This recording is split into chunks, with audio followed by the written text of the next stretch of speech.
নমস্কাৰ প্ৰিয় দৰ্শক, আজিৰ গুৰুত্বপূৰ্ণ ভিডিঅ'টোলৈ আপোনাক স্বাগতম জনাইছোঁ। আজি আমি কথা পাতিম 2025 চনৰ পৰা 2030 চনলৈ কোনকেইটা ৰাশি সকলোতকৈ লাকি ৰাশি হ'ব। এই ৰাশিকেইটাই পৃথিৱীত ৰাজত্ব চলাব। এওঁলোকৰ ভাগ্য দিনে দিনে উন্নতিৰ ফালে গতি কৰিব। শনিদেৱৰ আশীৰ্বাদত 12টা ৰাশিৰ ভিতৰত কেইটামান ৰাশিৰ ভাগ্য দ্ৰুতগতিত বৃদ্ধি হ'বলৈ গৈ আছে। শনিদেৱে এই ৰাশিকেইটাৰ ওপৰত বহুত সন্তুষ্ট হৈছে আৰু শনিদেৱৰ কৃপাদৃষ্টি এই সময়খিনিৰ ভিতৰত এইকেইটা ৰাশিৰ ওপৰত থাকিব, যাৰ ফলত 2025 চনৰ পৰা 2030 চনলৈ এইকেইটা ৰাশিৰ জীৱনত নতুন নতুন ঘটনা ঘটিবলৈ ধৰিব আৰু এই ঘটনাবোৰ ভালৰ বাবেই হ'ব। শনিদেৱৰ আশীৰ্বাদত ভাল ভাল খবৰ আহিব, ধন লাভ হ'ব আৰু সকলো ক্ষেত্ৰতে সফলতা প্ৰাপ্তি কৰিব পাৰিব, যাৰ ফলত এই ৰাশিকেইটাৰ জীৱন পৰিৱৰ্তন হৈ যাব। এই ভিডিঅ'টোত আমি সেই সৌভাগ্যশালী ৰাশিকেইটাৰ বিষয়ে বিস্তাৰভাৱে আলোচনা কৰা হ'ব। সেইবাবে আপুনি এই ভিডিঅ'টো আৰম্ভণিৰ পৰা শেষলৈ স্কিপ নকৰাকৈ চাই থাকিব। এই ভিডিঅ'টো আপুনি একেবাৰে মিছ নকৰিব, কাৰণ এই ভিডিঅ'টো সেই ৰাশিকেইটাৰ বাবে মহত্বপূৰ্ণ হ'বলৈ গৈ আছে। প্ৰিয় দৰ্শক, আছামিজ এষ্ট্ৰলজিলৈ আপোনাক স্বাগতম জনাইছোঁ। মই এষ্ট্ৰলজাৰ ধীৰাজ শৰ্মা। ভিডিঅ'টো শ্বেয়াৰ কৰি দিব আৰু কমেণ্টত লিখিব জয় শনিদেৱ। প্ৰিয় দৰ্শক, যদি আপোনাৰ ব্যক্তিগতভাৱে কিবা সমস্যা হৈ আছে, তেনেহ'লে ভিডিঅ'ৰ স্ক্ৰীণত দিয়া নাম্বাৰত আমাৰ সৈতে যোগাযোগ কৰিব। আমি আপোনাৰ সমস্যাসমূহ সমাধান কৰিবলৈ চেষ্টা কৰিম। এতিয়া ভিডিঅ'ৰ পৰৱৰ্তী অংশলৈ যাওঁ। এতিয়া আমি কথা পাতিম 2025 চনৰ পৰা 2030 চনলৈ ভাগ্যশালী হোৱা ৰাশিকেইটাৰ বিষয়ে। এই ৰাশিকেইটাৰ ওপৰত শনিদেৱৰ বিশেষ কৃপাদৃষ্টি থাকিব। সনাতন ধৰ্মত বহুত দেৱী দেৱতাক পূজা অৰ্চনা কৰাৰ নিয়ম আছে। এই দেৱী দেৱতাসকলৰ ভিতৰত এটা নাম শনিদেৱৰো আছে। শনিদেৱ ন্যায়ৰ দেৱতা হয়, কৰ্মফল দাতা হয়। শনিদেৱে অনুচিত কৰ্ম কৰা ব্যক্তিসকলক সময়মতে শাস্তিও প্ৰদান কৰে। শনিদেৱ সূৰ্যদেৱৰ পুত্ৰ হয় আৰু কৰ্মফল দাতা হয়। শনিদেৱে প্ৰকৃতিক সন্তুলন কৰি ৰাখে আৰু সকলো প্ৰাণীৰ লগতে ন্যায় কৰে। শনিদেৱৰ কৃপাদৃষ্টি যাৰ ওপৰত থাকে, সেই ব্যক্তিৰ কেতিয়াও একো বিপদ বিঘিনি নহয়। এতিয়া আহক 2025 চনৰ পৰা 2030 চনলৈ লাকি ৰাশিকেইটাৰ বিষয়ে জানি লওঁ। প্ৰথম লাকি ৰাশিটো হৈছে মেষ ৰাশি। যিবোৰ জাতক জাতিকাৰ নামৰ প্ৰথম আখৰটো অ আৰু লৰে আৰম্ভ হয়, তেওঁলোকৰ মেষ ৰাশি হয়। মেষ ৰাশিৰ স্বামী গ্ৰহ হ'ল মংগল গ্ৰহ। 2025 চনৰ পৰা 2030 চনলৈ এই সময়খিনি মেষ ৰাশিৰ জাতক জাতিকাসকলৰ বাবে অত্যন্ত শুভ সময় হ'ব। শনিদেৱৰ কৃপাত মেষ ৰাশিৰ জাতক জাতিকাসকলৰ সকলোবোৰ দুখ কষ্ট সমাপ্ত হ'বলৈ গৈ আছে। এই সময়ত আপোনাৰ জীৱনলৈ ধনৰ অধিক পৰিমাণে আগমন হ'ব। শনিদেৱৰ কৃপাদৃষ্টিত আপোনাৰ জীৱনলৈ সুখৰ আগমন হ'ব। ঘৰলৈ সুখ শান্তি সমৃদ্ধি আহিব। সকলোবোৰ কঠিন সময়ৰ আপুনি ভালদৰে পাৰ কৰিব পাৰিব। জীৱনত সফলতা প্ৰাপ্তি কৰিব পাৰিব। আপোনাৰ আৰ্থিক স্থিতি মজবুত হ'ব।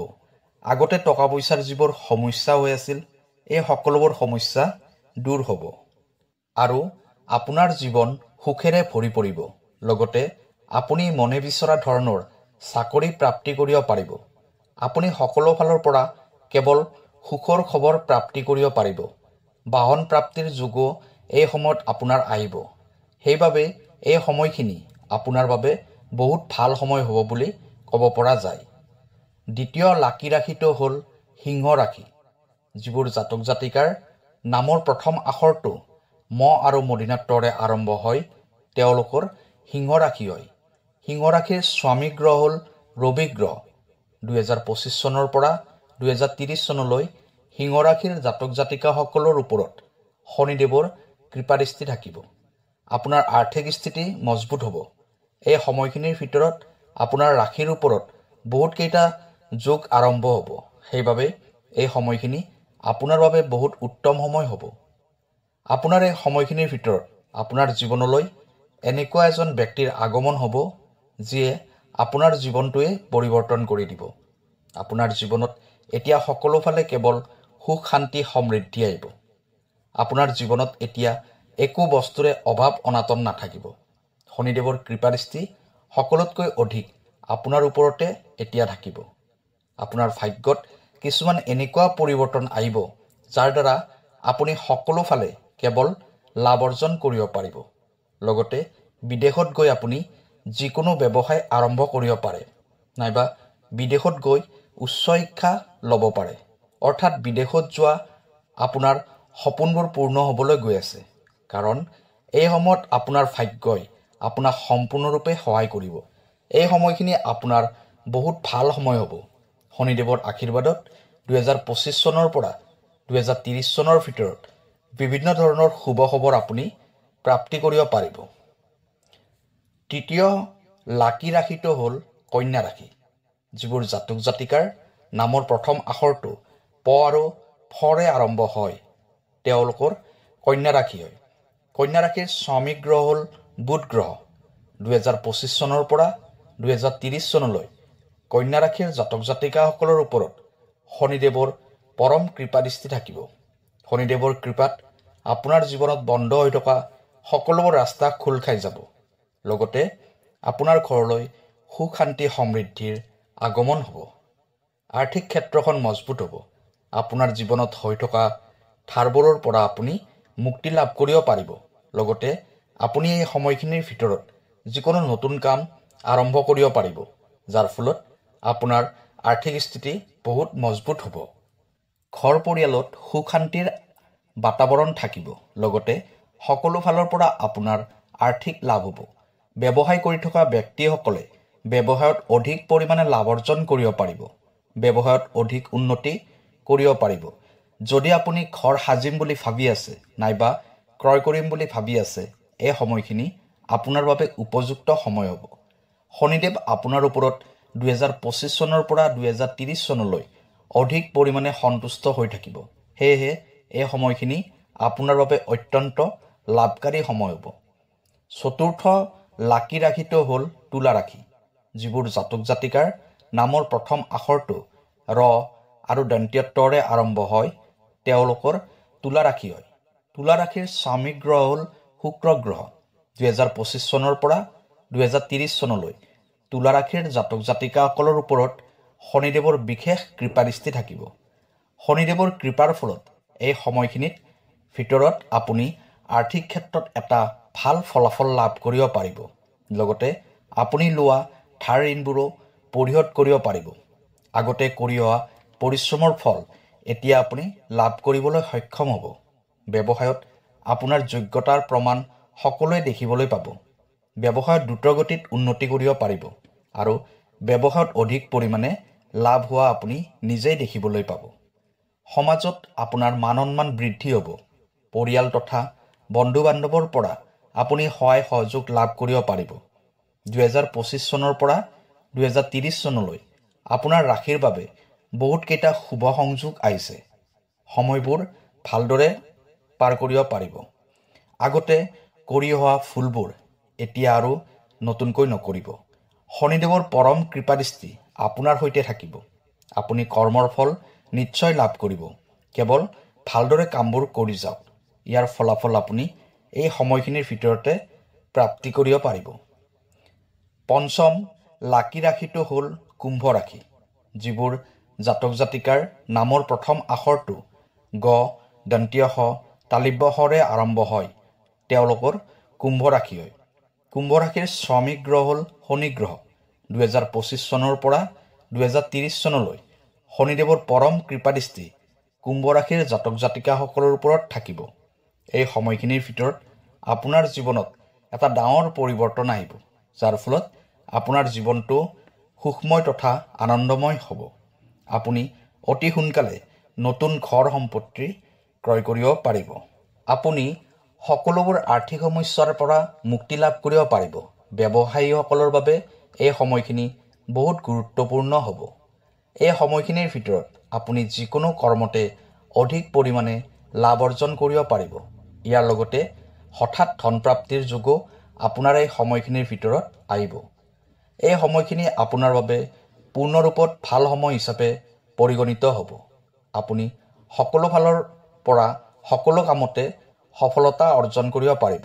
লগতে এই সময়খিনিৰ ভিতৰত আপুনি এনেকুৱা এজন ব্যক্তিক লগ পাব যিয়ে আপোনাৰ সম্পূৰ্ণ ভাগ্যই পৰিৱৰ্তন কৰি দিব। এইটো আপোনাৰ বাবে সকলোতকৈ লাভকাৰী হ'ব। এই সময়খিনি আপুনি সম্পূৰ্ণৰূপে সুযোগ গ্ৰহণ কৰক। 6 নম্বৰ লাকি ৰাশিটো হ'ল মিথুন ৰাশি। যিবোৰ জাতক জাতিকাৰ নামৰ প্ৰথম আখৰটো ক আৰু দ্বিতীয় স্বৰে আৰম্ভ হয় তেওঁলোকৰ মিথুন ৰাশি হয়। মিথুন ৰাশিৰ স্বামী গ্ৰহ হ'ল বুধ গ্ৰহ। 2025 চনৰ পৰা 2030 চনলৈ শনিদেৱৰ বিশেষ কৃপাদৃষ্টি মিথুন ৰাশিৰ জাতক জাতিকাসকলৰ ওপৰত থাকিব। এই সময়খিনিৰ ভিতৰত আপোনাৰ বাবে বিভিন্ন ধৰণৰ সুখৰ বতৰা আহিব। এই সময়খিনি আপোনাৰ বাবে বহুত ভাল সময় হিচাপে পৰিগণিত হ'ব। শনিদেৱৰ কৃপাত আপোনাৰ জীৱনলৈ সুখ শান্তি তথা সমৃদ্ধি আহিব। যদি আপুনি ব্যৱসায় কৰি আছে এই সময়খিনিৰ ভিতৰত অৰ্থাৎ 2025 চনৰ পৰা 2030 চনৰ ভিতৰত সকলোতকৈ অধিক সফলতা প্ৰাপ্তি কৰিব পাৰিব। লগতে এই সময়ত আপুনি মনে বিচৰা চাকৰি প্ৰাপ্তিৰো যোগ দেখা যায়। কাৰ্যক্ষেত্ৰত সফলতা অৰ্জন কৰিব পাৰিব। এতিয়া আপোনাৰ জীৱনত ডাঙৰ ডাঙৰ পৰিৱৰ্তন হোৱা দেখিবলৈ পাব। এইটো সময় আপোনাৰ বাবে শনিদেৱৰ কৃপাত উত্তম সময় হিচাপে পৰিগণিত হ'ব। সকলো ফালৰ পৰা সুখৰ বতৰা আহিব। সময়ৰ উপযুক্ত ব্যৱহাৰ কৰক। 7ম লাকি ৰাশিটো হ'ল কৰ্কট ৰাশি। যিবোৰ জাতক জাতিকাৰ নামৰ প্ৰথম আখৰটো হ আৰু মূৰ্ধন্যৰ দৰে আৰম্ভ হয় তেওঁলোকৰ কৰ্কট ৰাশি হয়। কৰ্কট ৰাশিৰ স্বামী গ্ৰহ হ'ল চন্দ্ৰ গ্ৰহ। 2025 চনৰ পৰা 2030 চনলৈ শনিদেৱৰ বিশেষ কৃপাদৃষ্টি কৰ্কট ৰাশিৰ জাতক জাতিকাসকলৰ ওপৰত থাকিব। এই সময়খিনি আপোনাৰ বাবে অত্যন্ত শুভ সময় হ'ব। চাকৰিৰ নতুন নতুন সুযোগ লাভ কৰিব পাৰিব।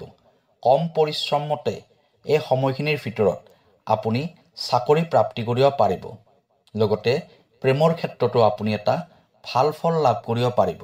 কাৰণ 2025 চনৰ পৰা 2030 চনলৈ শনিদেৱৰ পৰম কৃপাদৃষ্টি আপোনাৰ ওপৰত থাকিব।